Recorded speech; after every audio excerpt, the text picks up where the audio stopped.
Coach, Bridgewater with an exciting 42-41 win at Guilford last weekend. A lot of plays we could single out. It did come down to ultimately a missed extra point from the first half, but you guys came back from 2 touchdowns down on 2 different occasions. Had a 4th down stop, but then you got the ball back with a 4th down stop of your own. So really an exciting game, a lot of big plays that your guys made in the end.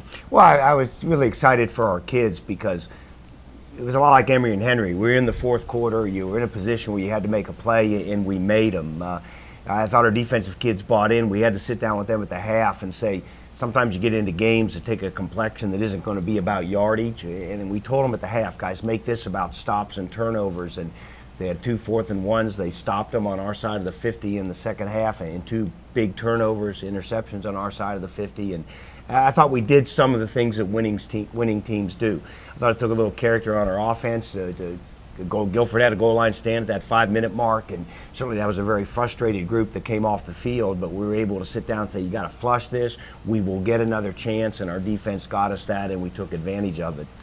My hope is that we got big challenges ahead this week against W&L. My hope is we get these games into the 4th quarter, and now I got a group of kids that say, hey, I've been here before and I made the play I needed to do to win. Now, things are obviously different with a lot of teams this year, but you look at the 4 teams with the best record that you played last year, you've now beaten the 3 you've played, and the 4th is Washington and Lee, who you'll play Saturday. So even though there's been some differences with some of those teams, it seems like you've been able to play up to some of your best opponents, and maybe those other weeks it was the injuries that really put you guys on the back foot. Well, I think we really kind of got to go week to week in this, and you and I talked from week 1.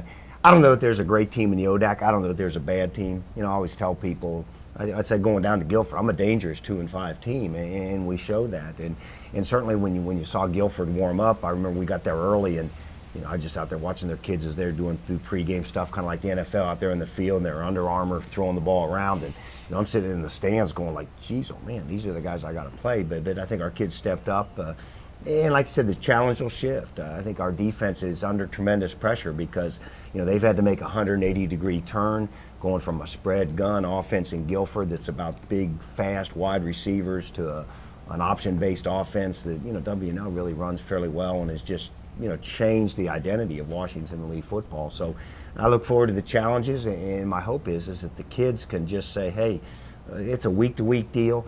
At the beginning of the year, I wanted to say, by the end of the year, I want to be one of the best playing teams in the ODAC, and I got 2 more opportunities to show that. And beating the defending champion, who's right now tied for first, would be a good statement here to make on Saturday. So with that option offense, Washington and Lee, they're rushing for over 400 yards a game, passing for just 67, I believe. It definitely, they hurt you with that offense last year.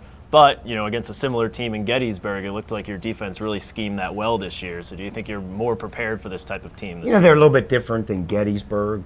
Also, they're better than Gettysburg right now. But I think in terms of, it'll take great discipline. They don't throw the ball unless they have to. And certainly, you see the games that they've played well, whether it be Guilford, whether it be Emory and Henry, or whether it be Hampton-Sydney. They just mulched those teams. They just took it down and just grounded it out on them, and that's what they were able to do to us last year. And then they were throwing when they surprised us and hit us on both angles. But I know our defense faces a big challenge. I talked to them on Sunday night in the weight room, and I said, guys, here's a team a year ago that didn't have to punt against us. I mean, step up, and you're going to have to do some great work. But a lot of that pressure gets pushed back to our offense.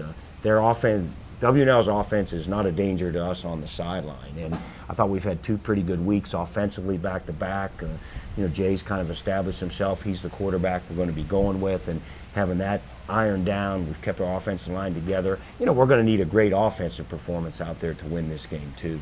And then finally, it is senior day. You have 15 graduating seniors, a student assistant, Alex Smith, as well, who it seems like has taken on more responsibility than you usually get from a student. So a smaller class than usual, but some good leaders there, and I think they've been key for some of the young players that have been on the field. Do you want to just reflect a little bit on this year's class? Well, I think in the Division III, the model, whether you like it or not, the people that finish, that isn't the norm. I mean, it's a volume game. You recruit in volume as freshmen, and I've always had great respect for the people that finish. There's just so many variables throughout their career here that determine whether they stay or whether they don't. And I think any of those kids that walk out with their parents, their family members, that represents tremendous investment.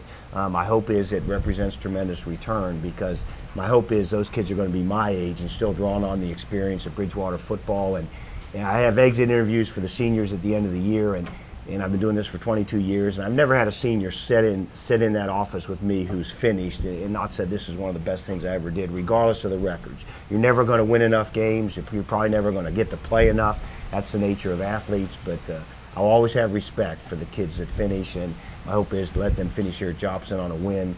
That'd be a great feather in this group's cap.